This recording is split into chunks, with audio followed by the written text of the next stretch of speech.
Assalamualaikum warahmatullahi wabarakatuh. Hello everyone. Let me introduce myself. My name is Putri Naifa Fauziah Mulyadi. I'm from Junior High School 1 Karangtengah.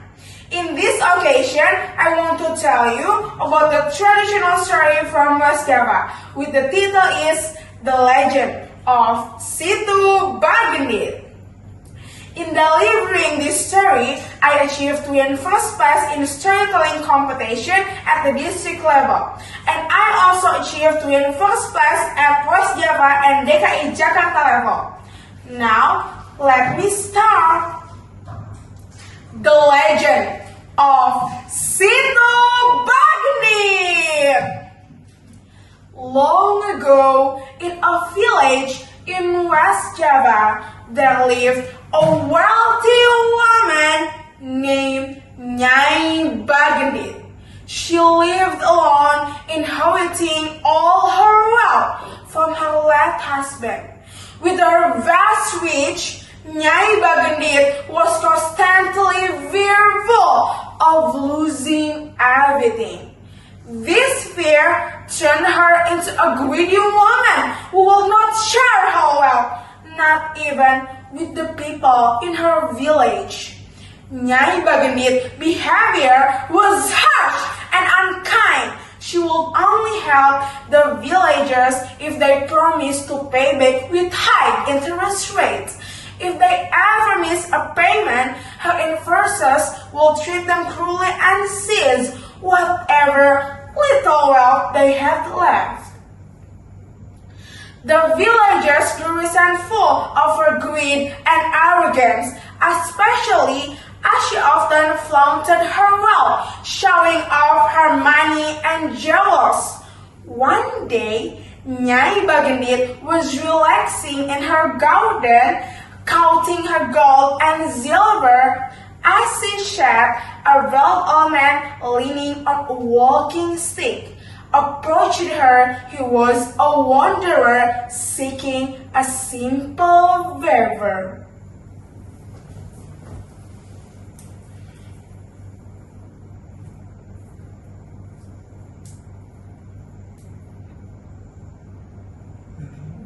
Excuse me, miss. Could you spare a little water for an old man?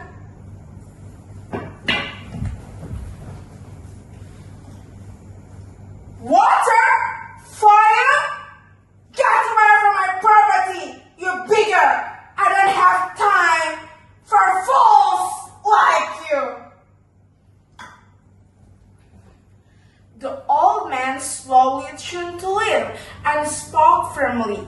Then he planted his walking stick into the ground and pulled it out again from the front yard of Nyai Bagendit's house.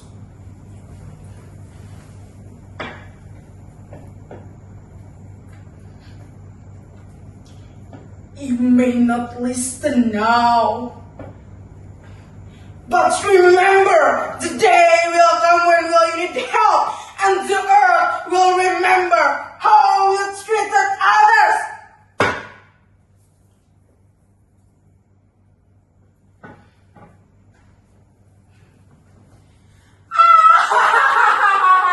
You think I don't need your help? Ridiculous!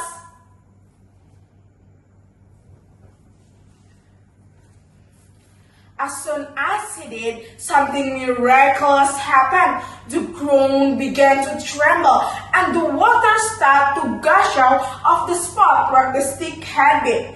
The water poured rapidly and forcefully, growing into a great flood. It swept through the village, drowning everything in its path.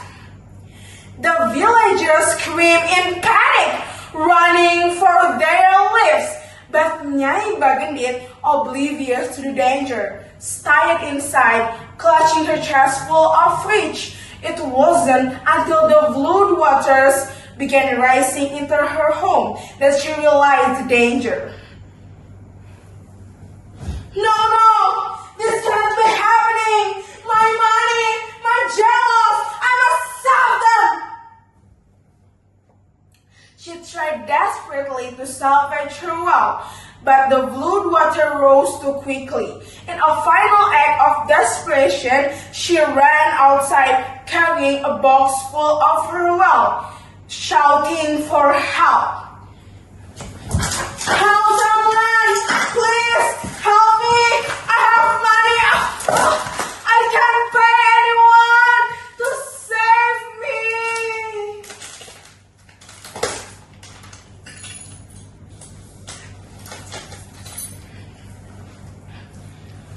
But the villagers had already fled to higher ground, and no one heard her cries. The blood waters overwhelmed her, and Nyai Bagendit along with all her wealth. The blood waters continued to surge until it formed a lake that would forever be known as Situ Bagendit. Moral of the story: greed and arrogance can blind the heart, and those who forget kindness may one day drown in their own selfishness. Thank you for your attention. Wassalamualaikum warahmatullahi wabarakatuh.